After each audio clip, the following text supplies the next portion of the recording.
Kottappuram Helen Keller സ്കൂളിൽ ശാസ്ത്രദിനാഘോഷം. Kottappuram Helen Keller സ്കൂളിൽ ദേശീയ ശാസ്ത്രദിനം ആഘോഷിച്ചു.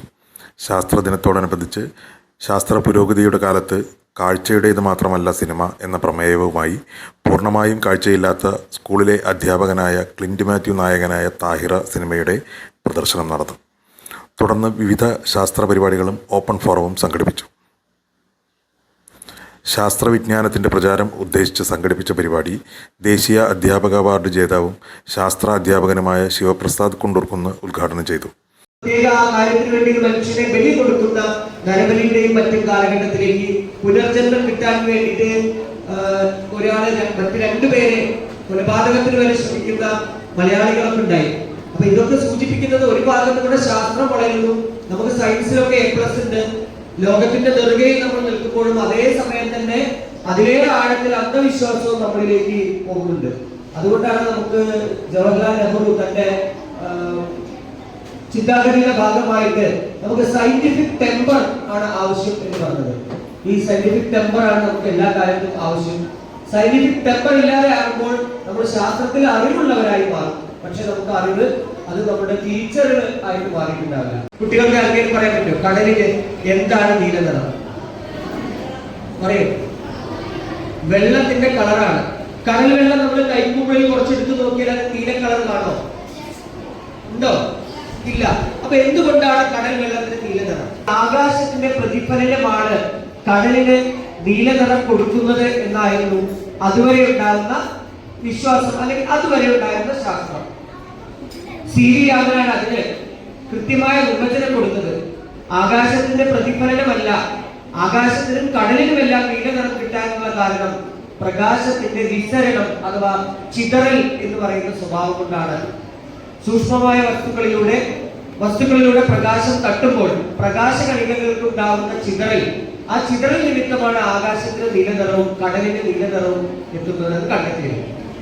നോക്കൂ, പ്രകാശത്തിനെ നമ്മൾ കാണാത്ത വിധം വളരെ ആഴത്തിൽ പഠിച്ച് ഓരോന്നിന്റെയും കാരണം ഇടവിരിച്ച് കണ്ടുപിടിച്ച ഒരു വലിയ ശാസ്ത്രജ്ഞനായിരുന്നു C.V. രാമൻ.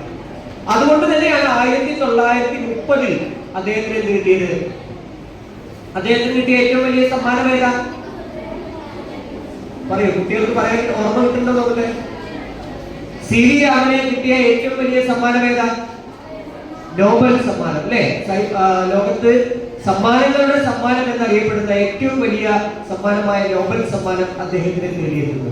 പ്രശസ്ത ശാസ്ത്ര പ്രചാരകനും മാധ്യമ പ്രവർത്തകനുമായ സയൻസൺ പുന്നശ്ശേരി മുഖ്യപ്രഭാഷണം നടത്തി. പ്രധാനാധ്യാപിക നോബൽ മേരി ചാക്കോ അധ്യക്ഷയായിരുന്നു. ചടങ്ങിൽ കാഴ്ചപരിമിതിയുള്ളവരുടെ വിദ്യാഭ്യാസ മേഖലയിൽ ഇപ്പോൾ കൂടുതലായി ഉപയോഗിക്കുന്ന ആധുനിക ഉപകരണമായ റിഫ്രഷബിൾ ബ്രെയിൽ ഡിസ്പ്ലേ എന്ന ഉപകരണത്തിൻ്റെ സഹായത്തോടെ കുട്ടികൾ വിവിധ ശാസ്ത്ര പ്രതിഭകളെക്കുറിച്ച് കുറിപ്പുകൾ അവതരിപ്പിച്ചു. ശാസ്ത്രലോകത്ത് വലിയ മാറ്റങ്ങൾക്ക് വഴിതെളിച്ചു. 1928 ഫെബ്രുവരി 28 അദ്ദേഹം കണ്ടെത്തിയ രാമൻ പ്രഭാവം ആധുനിക ഭൗതിക